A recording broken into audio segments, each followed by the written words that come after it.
Hey everyone, Brian here from Vintage Classic Specialist. Happy Tuesday everyone. It is time for, you guessed it, another episode of Day in the Life of Vintage Classic Specialist. So if you follow the channel, you're probably seeing the fact that this bus, we've been talking about this for a while, this 54 Barndoor now has its pinstripe on it. Look at that, guys. Can you believe that is done by hand? This guy is just amazing. So the guy we use that does our pinstriping and hand lettering, his name is Kent. I think his last name is Garcia. Not 100% sure. Anyway, if anyone needs some amazing pinstriping or hand lettering or anything like that done, let me know and I'm sure I can get you in touch with him. But yeah, this guy is just, he's literally magic. Again, this is all done by hand. Look at how consistent that is, how straight it is, just amazing workmanship. And so yeah, that happened today. That's a big detail that we've been wanting to do for a long time. But of course, it took until recently when we were able to, move the bus out of that corner over there where it lived for a long time, because he has to be able to kind of stand back and look at the bus, and you can't do something like that with the bus shoved in the corner of the shop. Anyway, so yeah, that has happened. So let's see what else happened. Well, the first thing this morning is, I think I was mentioning yesterday how dirty the bus was. So started off the day, Rafa started off the day by giving this poor thing a bath, because again, it was dirty, and we're going to have somebody, doing the hand painting on it today, so it needed to be clean anyway. So that was kind of the start of Rafa's day, is doing that sort of in preparation of getting the pinstriping done. Then he moved on to up underneath the front here. So let me show you guys under here.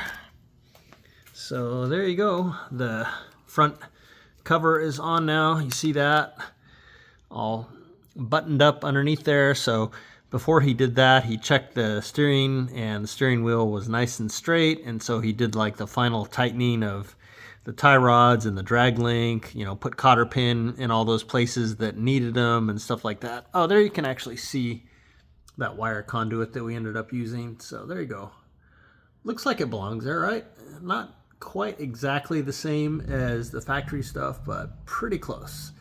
Definitely looks better than bare wires or wrapping them in shrink wrap or something like that, which would just not look right at all. So there you go, guys. We love those details. But yeah, basically he buttoned up everything up underneath here, tightened things, put in cotter pins in places that needed them, put the cover on. So this is officially done under here. You can see how nice the bottom of this bus is. The bottom of this bus was pretty bad, guys, when we started on it. So Renee, our paint and body guy, and Rafa spent a lot of time underneath this bus doing a lot of like metal and body work and stuff like that, so to get it looking like this. I guarantee you it did not look like that when this bus came in, and now probably didn't look that good when it left Volkswagen. Don't know. Anyway, so that was kind of good portion of the start of Rafa's day, working up underneath there after he gave this thing a bath. And let's see, another thing he did was to install some accessory coat hooks in here. So let me show you guys those. Super cool piece that is a period correct accessory for these. Actually, there's 3 of them, I should say. So you can see one right there, one right there, and one that you'll be able to see closer right there. So you can see they're pretty aged. Some of the chrome, particularly on the base, is like kind of wore through to the brass, but super cool. I mean, you can tell they're like a legit thing, not like some reproduction or whatever. But yeah, very cool accessory that Rafa had in his stash. He's got a lot of stuff in his stash still, and this Barndoor is definitely worthy of some cool, rare accessories like that. So there you guys go. Those went in today as well. And let's see what else happened on this one today. I think those are the kind of the major things, other than the pinstripe. Oh, well, here's actually a pretty big one. I've been talking about this one for a while. Is the outside mirror. Look at that, guys. So these plastic mirrors like that, you can see the Hella sign there, boom. So this is actually a legit NOS accessory mirror. And these were primarily used on more like industrial vehicles, like trucks of the era, VW bus trucks of the era, ambulances, stuff like that, plastic ones. I don't know what the point of making them out of plastic was. Maybe they were less, I'm not sure, guys. But anyway, yeah. So on this bus, which is of course a combi that was primarily intended to be like an industrial use vehicle, boom, fits right in. And look at that. So pretty. New old stock. Literally looks like it was just made yesterday, but good luck finding something made that nice yesterday. Anyway, so yeah, another big and, you know, almost final detail that went on. So yeah, guys, this thing, there's just not a hell of a lot left. Speaking of details, here's another one that a lot of people don't know about or don't do, is to paint the center there between the V and the W body color. See how it just kind of disappears there? There's sheet metal connecting that, but it's supposed to be painted, and a lot of people don't know that. So there you go. If you didn't know that, you just learned something. So yeah, our pinstriping guy did that as well. So yeah, he was here for a couple hours working on this thing. As you can imagine, you got to take your time when creating lines like that by hand, guys. So not something that you rush. One other thing was we had one, I think the low beam on one side, and I don't remember which, doesn't really matter. One of the headlight had a burnt out beam on it, and so we put in 2 new bulbs. The ones that were in there were, I think, Phillips or something like that. We put in Flosser, which is the sort of correct. Let's show you guys what these bulbs look like. So on the early cars, these are what the bulbs look like. This is headlight bulb, but they pretty much look like a giant dual filament, you know, like what you normally see in like a tail light and brake light dual filament. See that? Yeah, so super cool. Not some, you know, like sealed beam stuff that was on much later, and especially on American cars. But yeah, the early cars had these. My split window, my 52 split window, takes these same bulbs, and stuff like that. I just dropped that one, but it was no good anyway. So and it didn't break. They don't make them like that anymore. Anyway, so yeah, that's pretty much this one's day. I would call that a pretty successful day for this bus here. We didn't really drive it today, other than like from in the shop into the parking lot and then back. But yeah, maybe tomorrow I'll try and take this thing for a spin out on the road, or maybe see if Rafa wants to take it around the block. And again, we'll keep taking it like further and further as we get more confidence in it and check things out and make any little fine adjustments needed and so on. But yeah, pretty much at this point, we're down to driving it, putting some confidence miles on it.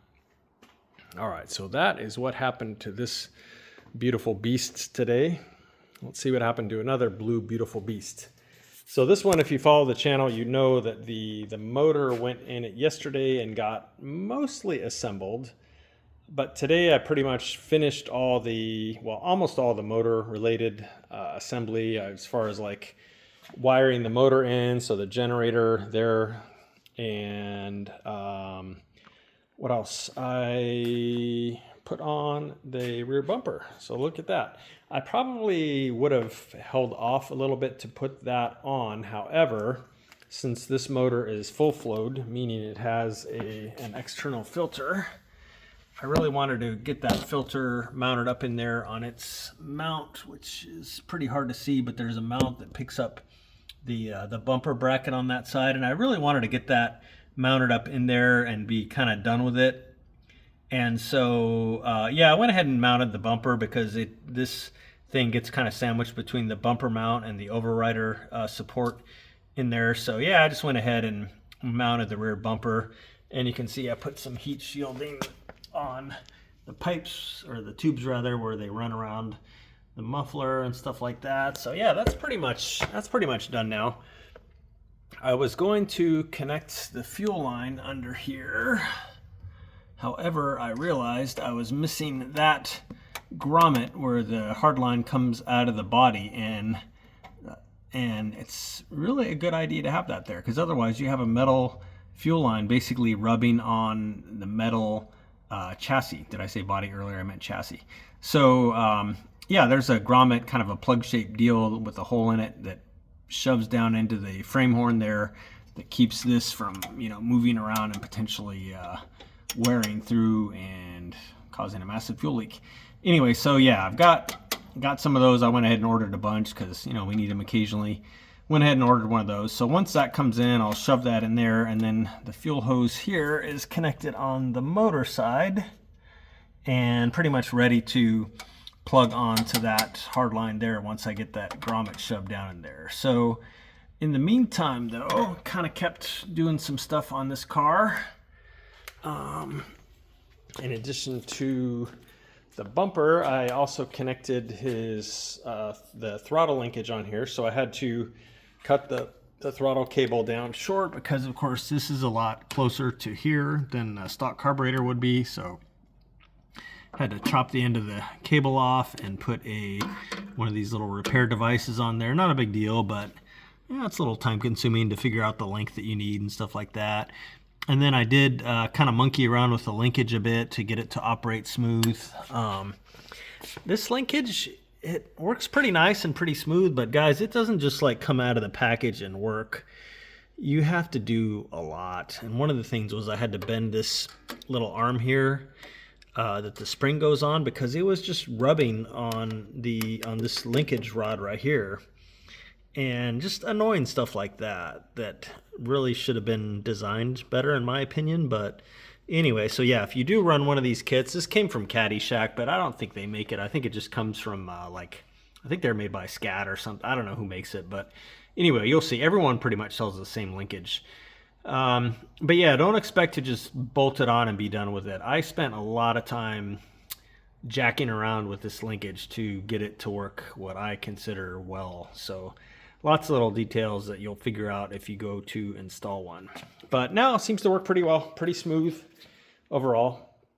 The other thing that I did is I went ahead and put in the gas tank. So that is all bolted in now. I ordered a new gasket there, of course, for the sender, and that'll be here tomorrow. So then the fuel sender will go in. The fuel hose is connected underneath there to the hard line on the chassis, which on this side did have a grommet in it, so left that alone. But yeah, this is all bolted in, ready to go. Once I get the gasket for that and put it in, then I can connect that rear line. Then I think this thing is probably, honestly, about ready to fire up, guys. Of course, if you follow the channel, you know that motor's already been run and broken in and dyno tested and stuff like that. It hasn't run in the car yet, but we are getting very close, I think. So as soon as this thing's got these last couple details and some fuel in it, I think this car is going to be pretty much ready to fire up. So super exciting, guys. Oh, anyway, I just wanted to show you this sender because it's very cool. These original senders, you don't see them too often, but I just love how this is made.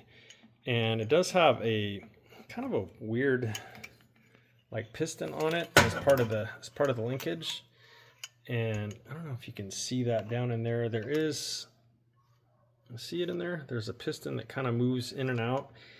And I don't know why, because it's not really, the aftermarket replacement ones just have the one rod that goes between the sending unit itself and the float. They don't have this extra rod and sort of linkage here. The only thing I could think of is that if this little piston down here had gas in it, because it's kind of submerged in the gas tank, it would sort of act to dampen the movement of this thing. So the only thing I could think of is that they put that little piston on there so that if you were like on a bumpy road or whatever, your fuel gauge wouldn't be sort of like vibrating around as much, because that piston would be sort of like damping any sloshing of the fuel in there somewhat, while still allowing it obviously to, you know, go up and down as you fill gas and empty gas out of there running it. But that's the only thing I can think of. It's got to be sort of a damper. So kind of a cool design, really. Yeah, super nice original unit here. So that's going back in. So that is mostly what happened on this bad boy today. I have not put the front bumper on yet because I need some grommets for the overrider supports. But when I get those, I'll probably go ahead and put the front bumper on. So the 68 Gia again got a little bit of love, not a whole lot, but again, a little love adds up. So went ahead and formed and installed the rear brake hardlines, so you can see one right here routed all neatly. The other side looks exactly the same. So yeah, I went ahead and formed and installed those, and also installed the little plugs that go in the backing plate there that cover the inspection holes where you can look at the brake shoes to see how much material they have, and then also 2 of those are for adjusting the brakes. So there's just little access plugs to keep dirt and stuff out of the brake assembly here. So yeah, I went ahead and put those on, and I think, guys, that is it for today. Renee again is still working on the bodywork on the 67 Beetle. Raul is still doing sanding and cleaning on the 72 blood orange Gia, and Santiago is still working on the leather seats for that one. So that is what is happening around here, guys. So as always, thank you everyone for watching, and we will see you again tomorrow.